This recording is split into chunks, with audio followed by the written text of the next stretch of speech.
Պարոն Բաղդասարյան, Սերժ Սարգսյանը կատարեց կառավարության ձևավորման ներկայացուցիչի վերջին նշանակումները արտաքին գործերի և պաշտպանության նախարարի պաշտոններում Էդվարդ Նալբանդյանը վերանշանակվել է, իսկ Վիգեն Սարգսյանը փոխարինել է պաշտպանության նախարար Սեյրան Օհանյանին։ Պարոն Բաղդասարյան, հատկապես ապրիլյան 100-րդ պատերազմից հետո բազմիցս խոսվում էր երկու գերատեսչությունների ղեկավարների փոփոխության անհրաժեշտության հրամայականի մասին, այնուամենայնիվ մենք տեսնում ենք Էդվարդ Նալբանդյանի վերանշանակում, ինչով է սա պայմանավորված։ Ընդհանուր առմամբ կառավարության շատ անդամների փոփոխության հետ կապված էր լրատվությունը խոսում, դա լրատվական հետաքրքրություններ կատարում էին փոփոխություններ, նշանակումներ, տեխնացուներ, որում մենք դրա մասին խոսում ենք ընդհանուր առմամբ բարեփոխումների մասին, կադրային փոփոխությունների մասին, դա վաղուց ենք խոսում, եւ այդ գործընթացը սկսված էր մեզ մոտ, եւ բնականաբար վերջին իրադարձությունները, այսինքն դա նկատի ունեմ նոր վարչապետի նշանակումը, կառավարության ձևավորումը եւ նոր ծրագրերի ներկայացումը, դա ինքնանպատակ չէր եւ արդեն իսկ մենք որդեգրեցինք այդ գիծը, որը որ հիմա ի կատարի ասում։ Ինչ մնում է փոփոխություններին, պաշտպանության նախարարի փոփոխությունը դա ի սկզբանե արդեն իսկ մենք դա կանխատեսում էինք, որովհետեւ Սահմանադրական բարեփոխումներից հետո արդեն այդ բաժանումները շտաբի պետի նախարարի ֆունկցիաների բաժանումները ինքնին ենթադրում էր, որ ավելի նպատակահարմար է պաշտպանության նախարարի պաշտոնում լինի ավելի շատ քաղաքացիական անձ, քան ռազմական գործիչ։ Շտաբի պետը, որը որ ավելի պրոֆեսիոնալ պետք է լինի եւ նաեւ պատերազմական ժամանակահատվածում, որը անխուսափելի չէ նաեւ մեզ համար, շտաբի պետը դառնում է համար 1 զինվորական։ Եվ բնականաբար այս փոփոխությունների հետ կապված դա բնականon եմ համարում եւ պետք չէ բաներ փնտրել Սեյրան Օհանյանի ազատման հետ կապված հիմնական պատճառներից մեկը ինձ թվում է կայացել է դա։ Արտաքին գործերի նախարարի հետ կապված ես պետք է ասեմ, որ մենք ունեցել ենք բավականին ձեռքբերումներ արտաքին քաղաքականության մեջ, ապրիլյան պատերազմից հետո մենք կարողացել ենք պահպանել մեր դիրքերը եւ դուրս ենք եկել պատվով եւ հաղթանակով։ Պարոն Բաղդասարյան, հատկապես նշվում է, որ արտաքին գերատեսչության ղեկավարի փոփոխությունը ստեղծան տեղի չունեցավ, որովհետև Ռուսաստանն էր ցանկանում արտաքին գերատեսչության ղեկավարի պաշտոնում տեսնել Էդվարդ Նալբանդյանին, ինչ կարող եք ասել այս մասով։ Ես բացահայտ հայտարարում եմ եւ հայտարարել եմ, մեր կադրային հարցերը կարգավորում ենք մենք։ Մենք որևէ մեկի հետ, որևէ գերտերության կամ որևէ պետության հետ խորհրդակցելու կարիք չունենք։ Բնականաբար պետք է փնտրեք ինչ-որ յուրաքանչյուր նշանակումից հետո լրատվությունը սկսում էր փնտրել, թե ով ում համար է միջնորդել։ Չի եղել որևէ միջնորդություններ։ Առավել ևս այս իրավիճակում, երբ որ մենք նոր փուլ ենք մտնում, այդտեղ միջնորդություններով ոչ կադրեր են նշանակում, միջնորդությունները ոչ ծրագրային դրույթներ են դնում։ Մի բան խոսվեց նաև, որ հնարավոր է այս կադրային փոփոխությունների երկրորդ փուլ, հնարավոր համարում եք առաջիկայում նման փոփոխություններ եւ օրինակ հենց արտաքին գերատեսչության ղեկավարի փոփոխությունները, քանի որ այս կառավարության մեջ է որքան է խոսում են տեխնոկրատ կառավարության մասին, այնուամենայնիվ կան գերատեսչության ղեկավարներ, ովքեր երկար տարիներ, օրինակ պարոն Նալբանդյանը 8 տարի ղեկավարել է։ Ընդամենը 20 օր է, 20 օրվա ընթացքում արդեն ձևավորվել է նոր կառավարություն։ Եվ եթե նման անհրաժեշտություն լիներ, այդ process-ը այս ընթացքում, այս 20 օրվա ընթացքում կլիներ։ Կառավարությունը ձևավորվել է նոր։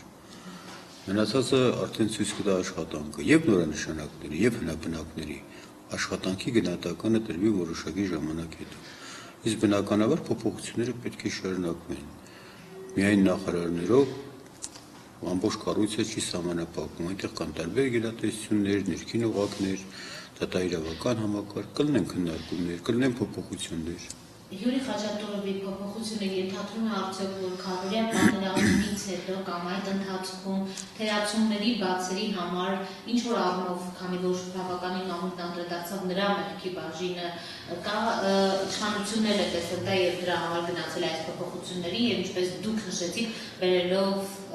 ամենապրոֆեսիոնալ կadr։ Ես ընդ որում ասեմ բավականին փորձառու կadr է Յուրի Խաչատուրովը եւ երկար տարիներ աշխատել, ինձ թվում է, որ նրա ուժերը ավելի նպատակարար է գտնվել փորձել այլ ոլորտում, եւ ես չեմ ցանկանում մտնել ոլորտ, որտեղ որ ես ինֆորմացիան այդքան հստակ չեմ տիրապետում, որովհետեւ դա քննությունը գնում է, շարունակվում է, իրոք եղել են թերացումներ, հակառակ դեպքում չէին լինի դեպքեր, այդ միջադեպերը, որոնք որ արձանագրվեցին իրավապահ մարմիններում, բայց թե ինչ մասնակցություն կամ ինչ մեղքեր կարելի է մեղադրանք առաջադրել կամ անփույթություն կամ որևէ բան ավելի բարձր պոստ զբաղեցնող մարդկանց, ես չէի ցանկանա այդ մասին խոսել։ Ամենևս նպատակարար է եղել կոնկրետ այս բանը, այդպես է նպատակարար է կատարել այդ տեղաշարժը։ Իշխանությունը որտեղ է տեսնում Սեյրան Օհանյանին, թե այլևս համագործակցելու հնարավորություն չի տեսնում։ Ոչ, Սեյրան Օհանյանի հետ եղել են զրույցներ, Սեյրան Օհանյանն եղել առաջարկություններ, ինձ թվում է մարդը դեռ պետք է մտածի, որովհետև ժամանակ կա, շատ ծանր աշխատանք է տարել այս տարիների ընթացքում եւ նաեւ նա իրավունք ունի հանգստանալու։ Այսքան կարճաժամկետ հանգստի կողարկում դրան, պարոն Բաղդասարյան։ Ես խնդրում եմ չխոսենք այն բաների մասին, որի մասին դեռ կոնկրետ քննարկումներ եւ կոնկրետ որոշումներ չկան։ Որ ոլորտում այնուամենայնիվ նրան առաջարկներ կլինեն պաշտպանության համակարգում, այլ օղակներում, որտեղ Այս երկար տարիների փորձը բավականին նրան հմտացել է եւ ինձ թվում է, որ նա կարելի է չսահմանափակվել միայն պաշտպանություն ասելով, որովհետեւ պաշտպանության նախարարությունը այնպիսի գլոբալ կառույց է, որ նա բավականին լայնամասշտաբ կապեր է ունենում եւ լայնամասշտաբ գործունեություն է ծավալում, ինձ թվում է, որ ցանկության դեպքում Սեյրան Օհանյանի ցանկության դեպքում եւ նաեւ իշխանության ցանկության դեպքում հնարավոր է Սեյրան Օհանյանն արժանի տեղ առաջարկություն անել։ Պարոն Բաղդասարյան, մինչև հիմա մամուլը բազմիցս անդրադառնում էր, որ Արմեն Գևորգյանը երկրորդ նախագահ Ռոբերտ Քոչարյանի կադրն է, հիմա փաստորեն նրան տեսնում ենք նոր նշանակված պաշտոնում, կարելի կասել այս մասով։ Ինչու՞ նա։ Անդրադարձել ենք այդ թեմային,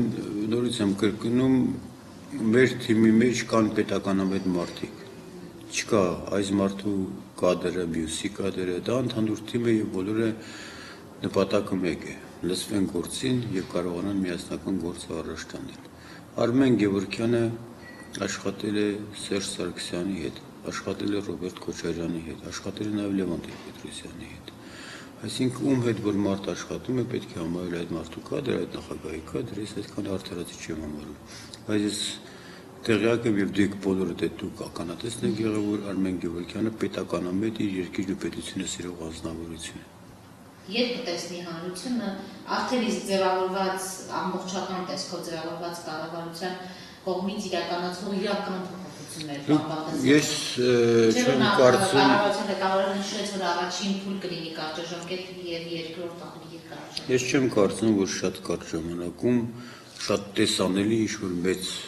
փոփոխություններ կարող են տեսնել, բայց հիմքերը կարող են տեսնել, այսինքն հույս ապագայի նկատմամբ։ Շատ արագ փոփոխությունները որևէ ոլորտում կարող է դա ավելի վնասակար լինել։ Պարզապես պետք է ստեղծվի դրա հիմքերը եւ երկարաժամկետ արդեն պետք է կարողանանք իրականացնել։ Իսկ կարճաժամկետ ծրագիրը խոսում է այդ հիմքերը ստեղծելու մասին։